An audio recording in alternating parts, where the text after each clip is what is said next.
Hello guys, welcome back to my channel another video. তো দেখো আজকে বানাবো আমি থুকপা। তো তার জন্য আমি কড়াইয়ে তেলের মধ্যে একটু বাটার দিয়ে দিয়েছি এবং এদিকে দেখো আমি বাঁধাকপি দিয়ে দিয়েছি।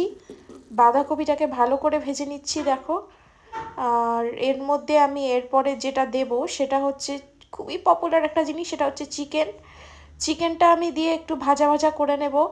যতক্ষণ না অবধি এটা কুক হয় ততক্ষণ দেখো আমি একটা প্যানের মধ্যে নুডল সেদ্ধ করতে দিয়ে দিয়েছি।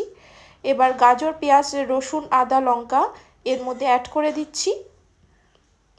দেখো এর মধ্যে দিয়ে দিচ্ছি স্বাদ মতন লবণ, অল্প সয়া সস, অল্প ভিনিগার আর পরিমাণ মতন জল।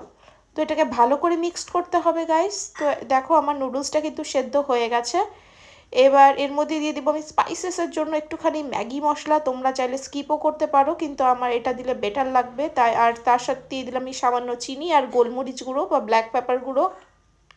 এটাকে দেখো এবার গ্যাস আমি অফ করে দিচ্ছি। এটা কুক হয়ে গেছে থুকপাটা। তো চলো এবার নুডলসটা আমি ঢেলে নিচ্ছি দেখো। এর মধ্যে দিয়ে দেবো আমি থুকপা স্যুপটা আর ধনেপাতা। তো কার কার আমার রেসিপিটা ভালো লাগলে অবশ্যই শেয়ার করো আর লাইক কমেন্ট করো আর সাবস্ক্রাইব করে পাশে থেকো। Bye bye.